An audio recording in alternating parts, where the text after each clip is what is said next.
like, subscribe, and get notified. Parishioners of Our Lady of Candelaria Chapel, Socorro solemnly marked the beginning of the Lenten season with the imposition of ashes on their foreheads. The Ash Wednesday service was led by Chaplain Father Walter Desa, who reminded the faithful of the importance of prayer, fasting, and almsgiving during the holy season of Lent. The imposition of ashes, administered in the sign of the cross, symbolized repentance and a renewed commitment to spiritual reflection. Devotees gathered in large numbers to participate in the service, ushering in the sacred season with devotion and prayer as they begin their Lenten journey toward Easter.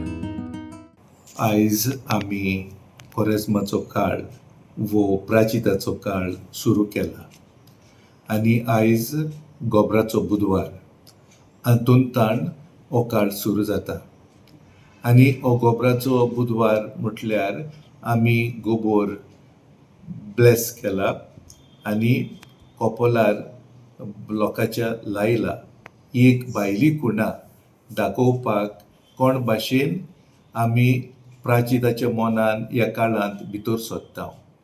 हो काळ आमकां आपयता आमच्या जिविताची नवसुर्णी करूंक आनी देखूनच बागेवन पावलू आयच्या दुसऱ्या वाचपान आमकां सांगता हो काळ बऱ्यांतलो बरो काळ, शुभ वेळ हो तो, तारणाचो वेळ हो तो. आमी परतून देवाशी येवच्याक ताचें उतर बरें आसा, बी रिकॉन्सायल वीथ गॉड. आनी हांवूय म्हणटलो आसलो, बी रेकॉन्सायल with God and with your brother and sister. तूं तुज्या गोच्या कडेन वो शेजार सांबाऱ्या कडेन सारको चलोनाय, आतां देवाच्या आदारान उजवाडान तांचोय संबंद तूं कर. हें व्हडलें पिराजीत, व्हडलो उपास. आनी इसाईस प्रोफेट सांगता देवाक उपास कितें मानता पळय तो, उपास देवाक मानता पळय तो जावन आसा दया, मर्सी आनी ह्यो ओदितीच्यो सांखळ्यो आसा त्यो आमी मोडपाक.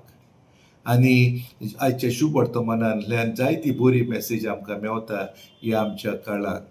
3 वस्तू आमी करूंक जेजू आपयता. आर्म्स गिवींग, गोमो नासतना, तुरतुरी वाजय नासतना गरजेवंतांक आदार दिवंक, गरजेवंतांक पावूंक, मागीर मागणें करूंक.